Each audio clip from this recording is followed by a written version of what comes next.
আসসালামু আলাইকুম, আমন্ত্রণ জানাচ্ছি জাগো ফুটবলে। আপনাদের সাথে আছি আমি সিদ্দিকুর রহমান সিদ। শুরুতেই জানিয়ে দেব সংবাদ শিরোনাম।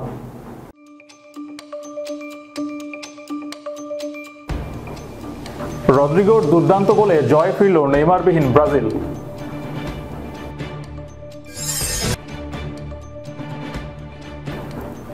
ফ্রান্সের ইতিহাসে দ্রুততম গোলেও শেষ রক্ষা হলো না। ৭০ বছর পর নিষ্প্রাপ এমবাপ্পেদের হারের স্বাদ দিল ইতালি।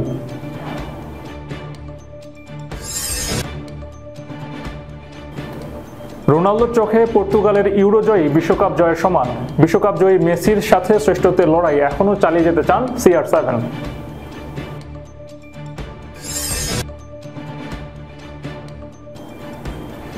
এমবাপ্পে অনেকদিন ধরেই গড়পড়তা মানের। মিডিয়ায় এমবাপ্পেকে ধুয়ে দিলেন ফ্রান্সের বিশ্বকাপ জয়ী ফুটবলার ক্রিস্তাফ দুগারি।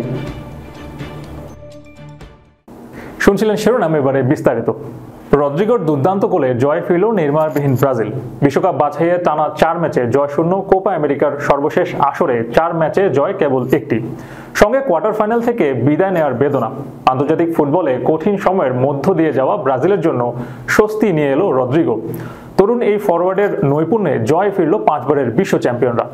বাংলাদেশ সময় শনিবার সকালে 2026 বিশ্বকাপ বাছাইয়ের ম্যাচে ইকুয়েডরকে 1-0 গোলে হারিয়েছে ব্রাজিল। বল দখল, গোলের সুযোগ তৈরি ও লক্ষ্যে শট বিবেচনায় এগিয়ে ব্রাজিল। তবে প্রথমার্ধের শেষ সময়ে ইকুয়েডরের মেইসেস কেইসেদোর শট ডিফেন্ডার গ্যাব্রিয়েল মাইকিলাইসিস গোললাইন থেকে ফিরিয়ে না দিতে পারলে খেলার চিত্রটা ভিন্ন হতে পারত। ঘরের মাঠে তৃতীয় মিনিটে প্রথম সুযোগ পায় ব্রাজিল। রদ্রিগোর ফ্রিকিকে পেনাল্টি স্পটের কাছ থেকে হেড লক্ষ্যে রাখতে পারেনি লুইস এইহিক। ক্রসবার ঘেঁষে বেরিয়ে যায় বল। 9 মিনিট পর ডি বক্সের বাইরে থেকে রদ্রিগোর শট ফেরান ইকুয়েডরের গোলরক্ষক হেরমান গলিন্দোস। 30তম মিনিটে আর বেয়াল মাদ্রিদ ফরওয়ার্ডকে ঠেকাতে পারেননি তিনি। লুকাস পতেকার কাছ থেকে বল পেয়ে চমৎকার ফিনিশিংয়ে জাল জুড়ে নেন রদ্রিগো। 6 মিনিট পর একটুর জন্য দ্বিগুণ হয়নি ব্যবধান। ডি বক্সের বাইরে থেকে ভিনিসিয়াস জুনিয়রের চিপ অল্পের জন্য নাগালে পাননি ছুটে যাওয়া রদ্রিগো। বল বেরিয়ে যায় গোলপোস্ট ঘেঁষে। দ্বিতীয়ার্ধে আক্রমণ পাল্টা আক্রমণে দারুণ জমে ওঠে ম্যাচ, তবে নিশ্চিত সুযোগ তৈরি করতে পারছিল না কোনো দলই। ম্যাচের যোগ করার সময়ে বিপজ্জনক জায়গায় ফ্রি কিক পেয়েছিল ইকুয়েডর, কিন্তু সুযোগ কাজে লাগাতে পারেনি তারা। 7 ম্যাচে তৃতীয় এই জয়ে ব্রাজিলের পয়েন্ট হলো 10। পয়েন্ট তালিকায় 4 নম্বরে উঠে এলো 5 বারের বিশ্ব চ্যাম্পিয়নরা। সমান ম্যাচে 8 পয়েন্ট নিয়ে 6-এ নেমে গেল ইকুয়েডর। 18 পয়েন্ট নিয়ে চূড়ে আছে বিশ্ব চ্যাম্পিয়ন আর্জেন্টিনা। ফ্রান্সের ইতিহাসে দ্রুততম গোলও শেষ রক্ষা হলো না। 70 বছর পর নিষ্প্রাপ এমবাপ্পেদের হারের স্বাদ দিল ইতালি।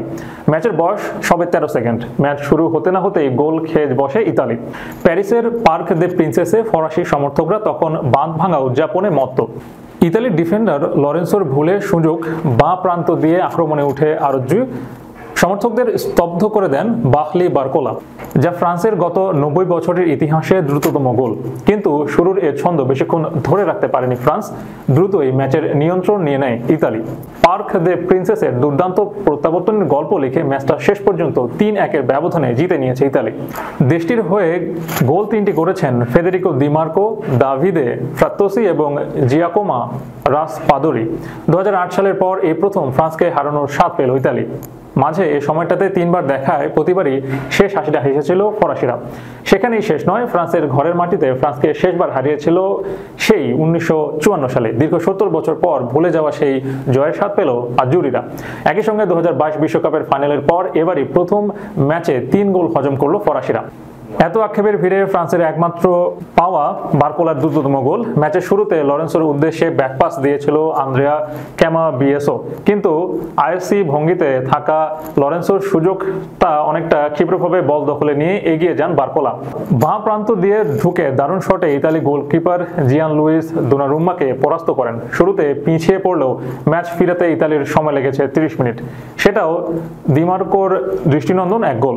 সান্দ্রো টানটোলির সঙ্গে বল দেওয়া নেওয়া করে বক্সের ভেতরে থেকে বাঁ পায়ের দারুণ এক ভলিতে স্কোর লাইন 1-1 গোলেন দিমার্কো।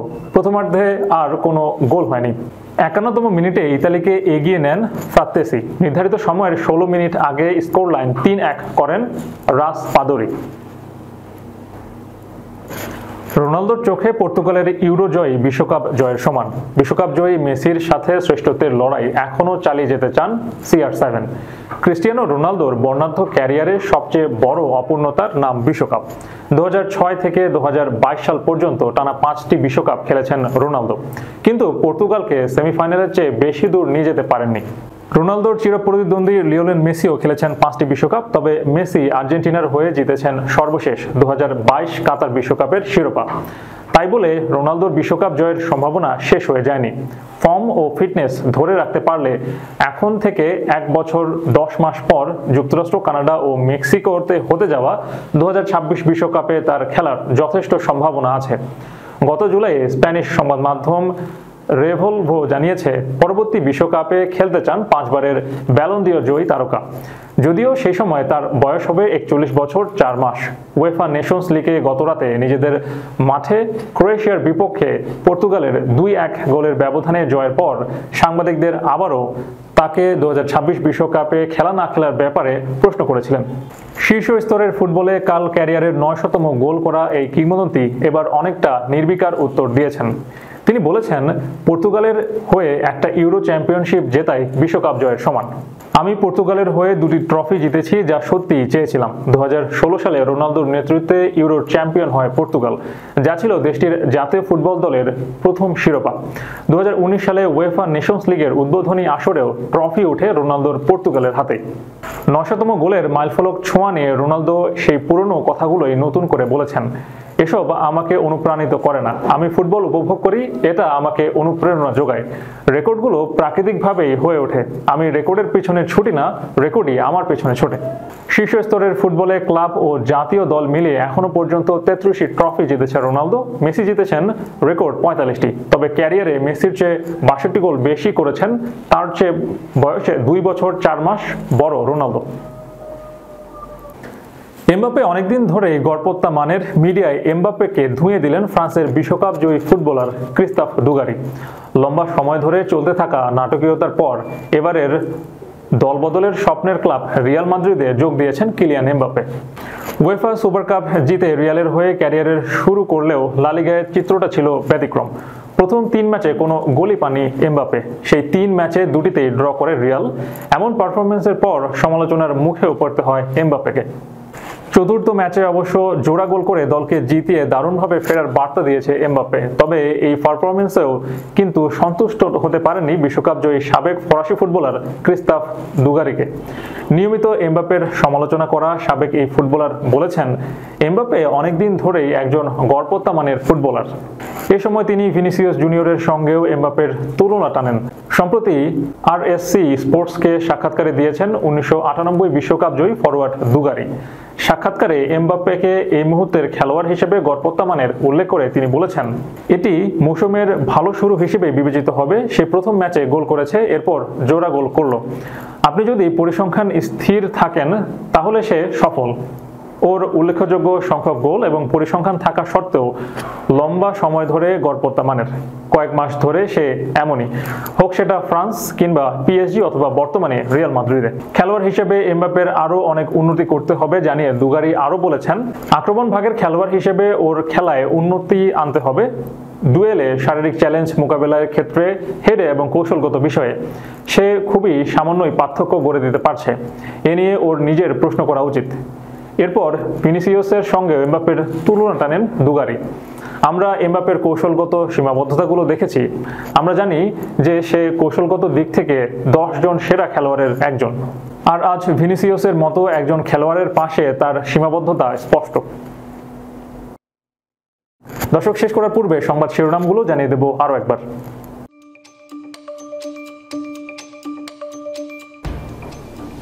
রদ্রিগোর দুর্দান্ত গোলে জয় ফিরল নেইমারবিহীন ব্রাজিল।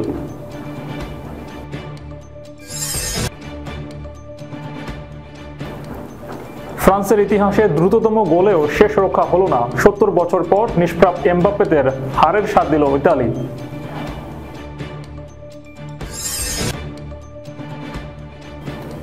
রোনালদোর চোখে পর্তুগালের ইউরোজয়ী বিশ্বকাপ জয়ের সমান। বিশ্বকাপ জয়ী মেসির সাথে শ্রেষ্ঠত্বের লড়াই এখনও চালিয়ে যেতে চান CR7।